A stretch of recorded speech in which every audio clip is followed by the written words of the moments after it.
says it on the screen. Nerdalize heats houses with computing power. And the way we do that, I will explain a little further. But it comes down to the following principle. We place servers in people's homes. And they can use the heat that these servers produce for free. Basic deal that we provide is you as a homeowner get free heating, whilst you as a knowledge institute or a company get more affordable computing power, because we don't have to pay for the overhead of building a data center and all the cooling that's involved. Now they've asked me today to tell something about Nerdalize, but mostly about entrepreneurship. There's a lot of things that you can tell about, but entrepreneurship often starts at ideas. And entrepreneurship is a bit of a vague topic. Scientific literature has over 200 definitions of entrepreneurship. And probably if I start asking you questions right now, what is entrepreneurship, your answers will be similar, but slightly different. So I thought I'd just bring over a couple of my favorites. Before entrepreneurship was invented, it actually took a little while, and it disappeared from scientific literature for 200 years. And then all of a sudden, people started making these predictive models for economics. And everything had to fit in a nice mathematical schedule. And this guy called Schumpeter came along, and he basically said, well, you know, I really appreciate the models that you make, but they mean so little to me in reality. And Schumpeter came up with his own definition of entrepreneurship, and that is, an entrepreneur is a person who carries out new combinations of new information and resources available in whatever position. Now, I believe that lady over there, oh, she might have gone, said she would never be an entrepreneur. By this definition, you don't have to own your own company to be an entrepreneur, so that's good news. It's just that you put novel combinations together. But of course, this basically says, well, grab a big Excel sheet with a lot of data inside and start looking for random combinations. So a couple of years later, Kirsten came up with entrepreneurs are people that are able to perceive opportunity for entrepreneurial profits. And then there's still a small part missing, is that most entrepreneurs have a trigger. Triggers can be wildly different, because different people see different opportunities due to the information asymmetries they have. Boy here has been raised differently than I have, and that means he sees different opportunities. Actually, he may see an opportunity that I think is not an opportunity at all. And to demonstrate that, it's like we're going to do a little experiment. In a minute, I'm going to ask you to close your eyes and think of a tree. So actually, just close your eyes for a second. Think of a tree. Does everybody have a nice tree in mind? Yeah? Open your eyes again. Who of you saw tree B? Okay, A. And who of you is a die-hard engineer and saw a logical tree? No one? It sometimes happens. I'm a bit disappointed. But you see that you've been raised in this particular context. Probably if you came from Norway, the whole hall would have gone A, because that's the tree that's predominant there. And context in that sense is a very special thing. If you think of Mr. Fleming, who was a front runner in penicillin, actually that's something really odd. He has an experiment that fails. I mean, maybe you know the story. He opens a petri dish, leaves it open, goes home, comes back, everything's dead. If your experiment in a lab fails, what do? Throw it away. And something sparked with Mr. Fleming. He said, hey, I'm not going to throw it away. Something special happened here. Something in his context forced him to look at that idea. And that makes even simple ideas, like the one we have, magical findings, so to say. Now, what happens to us? You have these novel combinations of resource and information, a trigger, and then you get some kind of unexpected combination. What happened to us was this. I am a complete idiot. So we were refurbishing a home. I pulled off a thermostat off a wall, and we got extremely cold. And a friend of mine runs down with a laptop under his arms and says, you know what we're going to do? We're going to go to Dell.com, buy 100 laptops, and then we'll have nerd heat. Yeah, bit of a joke. Okay, you have to be an insider to really have a giggle at this. But 10 minutes later, we kind of realized that this was not a bad idea. And what if we could take a server out of the data center, a place where we waste vast amounts of energy on cooling, and place it into people's homes where they can actually use the heat. So let's build a server that can heat homes. And why we discovered this thing, and maybe not someone else, is because we had an energy mindset. We worked in a smart grid company, and if you look at a lamp, you think light. If I look at a lamp, I think, that's a T, oh, this is actually pretty bad. T8, this is roughly 74 watts times, we did measurement data, and we knew that heating was the most costly process in a home. Thijs, on the other hand, had, because it was developing such a solution, a large understanding of virtualization technology.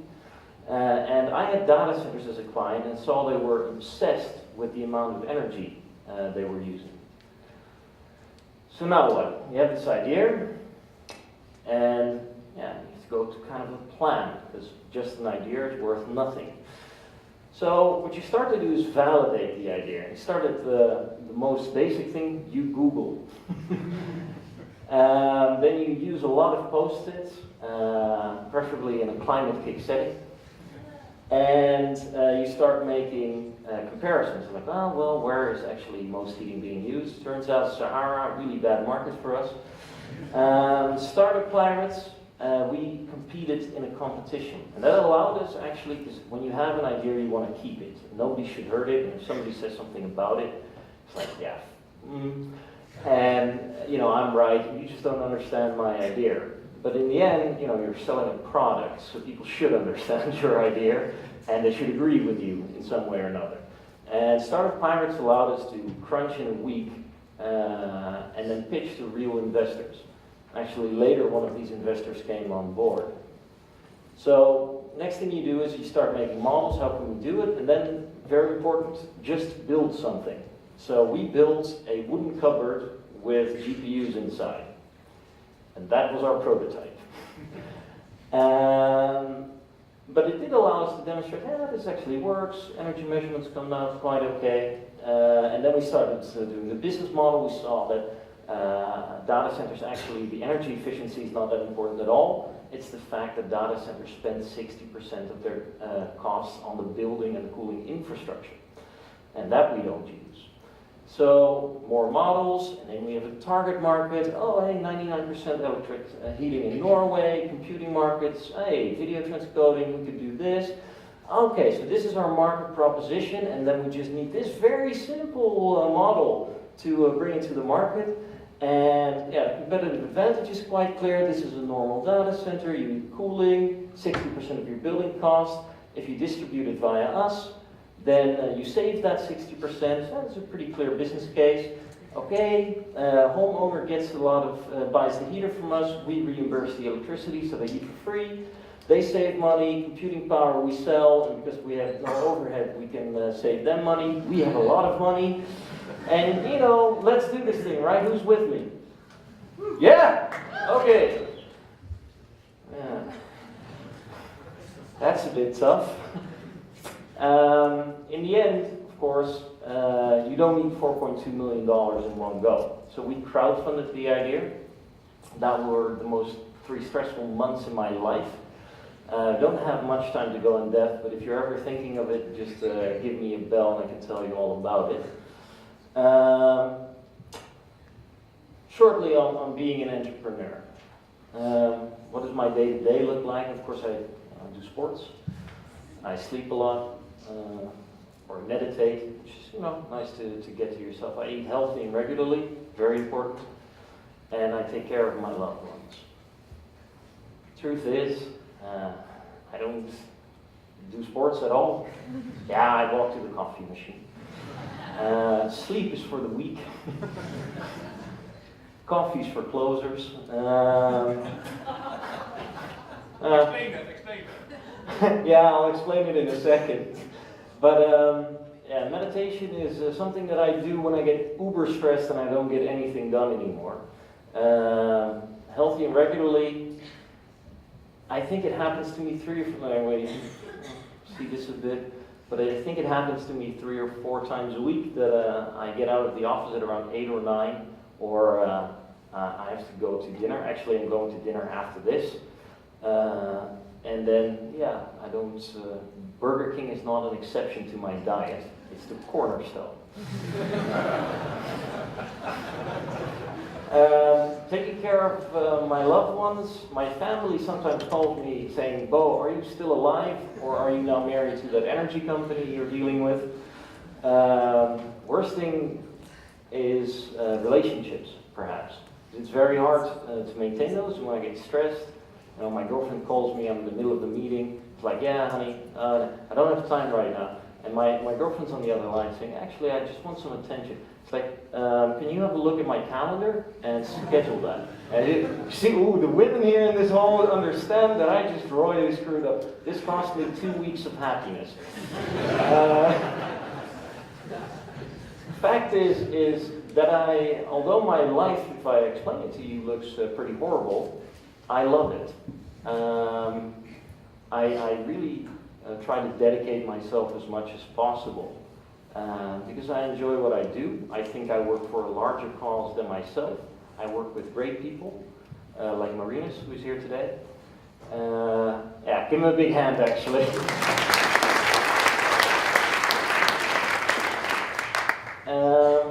And that is all very satisfying. And although I'm sometimes a bit of an asshole, I do try and make ends meet in that regard. One of the things that I wanted to show you today is a small video. It's about an American young man. I'll just let you watch it.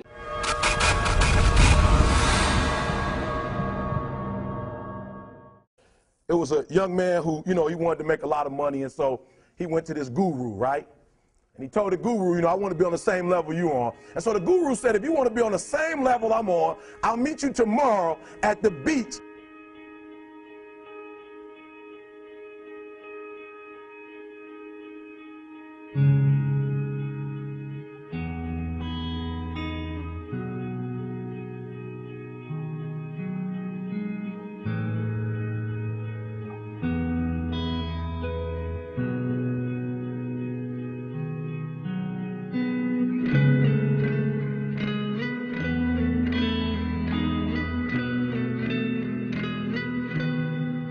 So the young man got there at 4 a.m. He all ready to rock and roll, got on the suit, should have worn shorts. The old man grabs his hand and said, how bad do you want to be successful? He said, real bad. He said, walk on out in the water.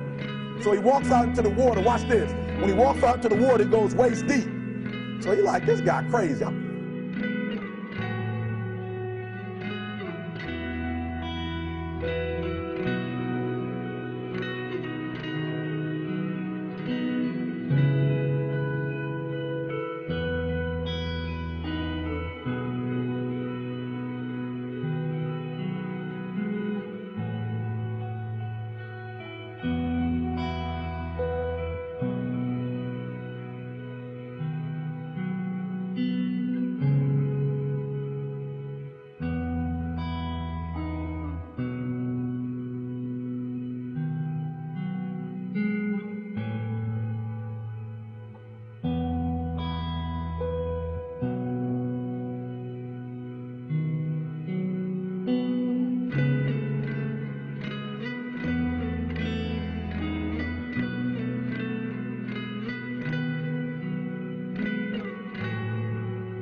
Adrian, like, I want to make money. He got me out here swimming. I didn't ask to be a lifeguard. I want to make money. He got me in. So he said, come out a little further, walked out a little further. Then he had it right around this area, the shoulder area. So this old man crazy. He making money, but he crazy. He said, come on out a little further. Came out a little further. It was right at his mouth. My man like, I'm about to go back in here. This guy is mine. So the old man said, I thought you said you wanted to be successful. He said, I do. He said, walk a little further. He came, dropped his head in, held him down, hold him down. My man getting scratching, holding him down.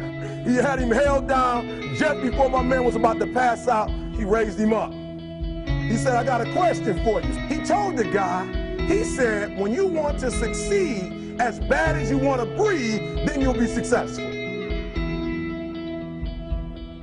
I don't know how many of y'all got asthma in here today, but if you ever had an asthma attack before, you short of breath, SOB, shortness of breath, you wheezing. The only thing you're trying to do is get some air. You don't care about no basketball game. You don't care what's on TV. You don't care about nobody calling you. You don't care about a party. The only thing you care about when you're trying to breathe is to get some fresh air. That's it. And when you get to the point where all you want to do is be successful as bad as you want to breathe, then you'll be successful. And I'm here to tell you, number one, that most of you say you want to be successful, but you don't want it bad. You just kind of want it. You don't want it badder than you want to party. You don't want it as much as you want to be cool. Most of you don't want success as much as you want to sleep. Some of you love sleep more than you love success. And I'm here to tell you today, if you're going to be successful, you got to be willing to give up sleep. You got to be willing to work off for 3 hours of sleep, 2 hours. If you really want to be successful, some days you're going to have to stay up 3 days in a row. Because if you go to sleep, you might miss the opportunity to be successful. That's how bad you got to want it. You got to go days without, listen to me, you got to want to be successful so bad that you forget to eat. Beyonce said once she was on the set doing her thing, 3 days had gone by, she forgot she didn't eat. Because she was engaged. I never forget when 50 Cent was doing his movie, I did a little research on 50, and 50 said that when he wasn't doing the movie, he was doing the soundtrack. And they said, when do you sleep, 50? Sleep. He said, sleep. Sleep is for those people who are broke. I don't sleep. He said, I got an opportunity to make a dream become a reality. Don't cry to quit. You already in pain. You already hurt. Get a reward from it. Don't go to sleep until you succeed. Listen to me. I'm here to tell you today that you can come here, you can jump up, you can do flips, you can be excited when we give away money. But listen to me, you will never be successful until I don't have to give you a dime to do what you do. You won't be successful until you say, I don't need that money. Because I got it in here.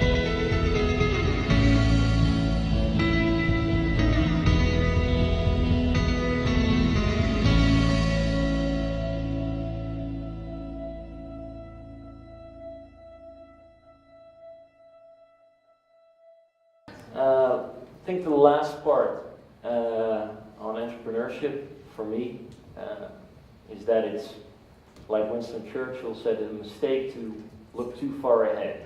Often we want to plan things way in advance, and we have this perfect idea of what our idea or our market should be like. But as he said, the chain of destiny can only be grasped one link at a time. And those words are very true in an entrepreneurial setting, because you change your concept, you change your idea. And the idea that Mr. Jobs once woke up and said, the iPhone, and it will look sleek and have no buttons, is an illusion. It is formed by an effort of the many and by incremental insight into what drives your customer. Last piece of advice, keep calm and carry on. Stress is not very helpful. Thank you very much. Thank you.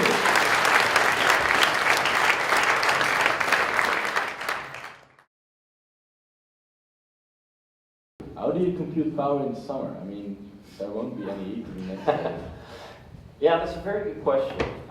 What we have devised is we figured that no heating time is actually sometimes longer depending on the country you're in.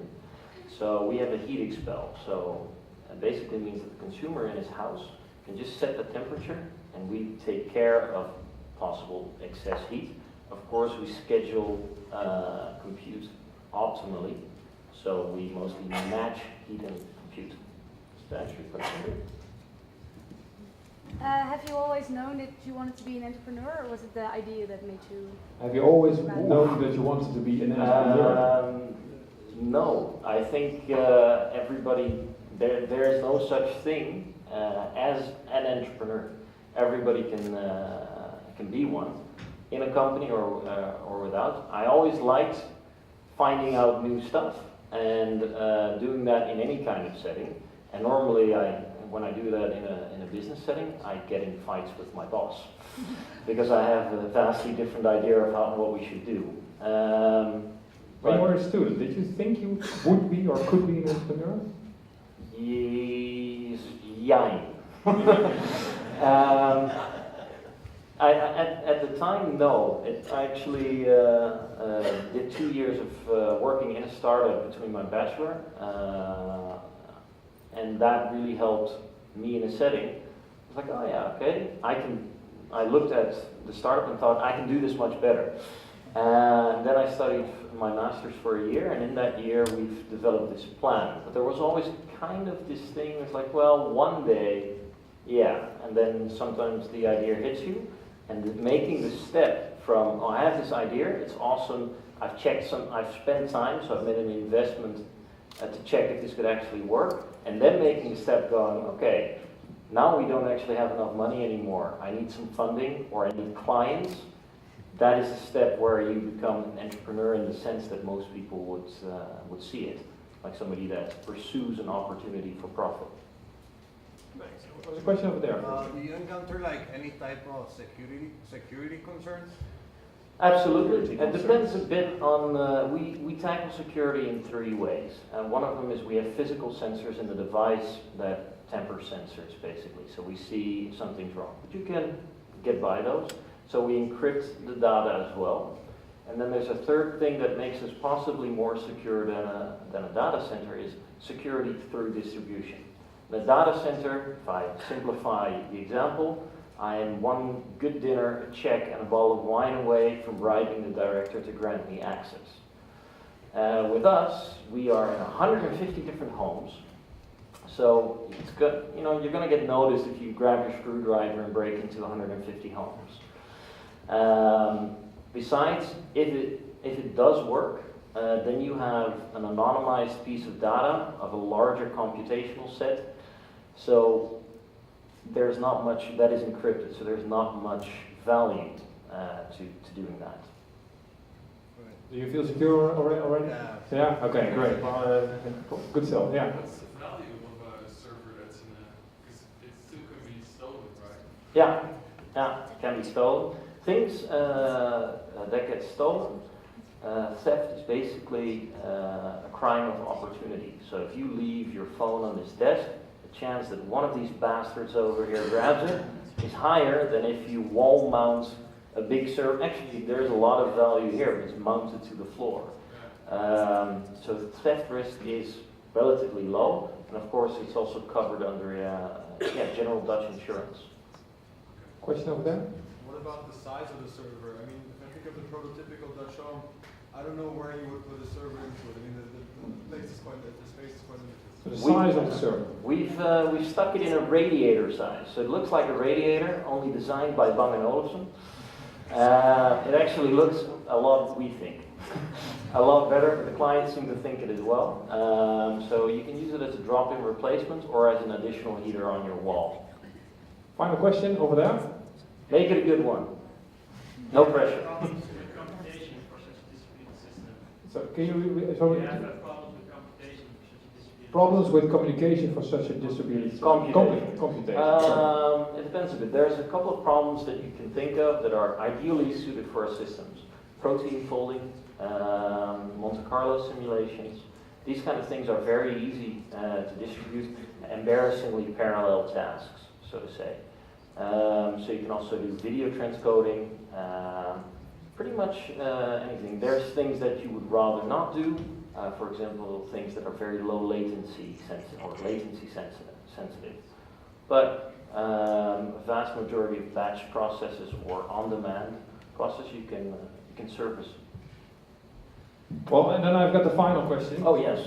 The most important one: how do you keep your girlfriend happy? Is it flowers every day, or is it? I actually, I had a lecture once by somebody that worked probably even harder than I did. And I think the key is also seeing that as an important task. So for me, it's a very high priority.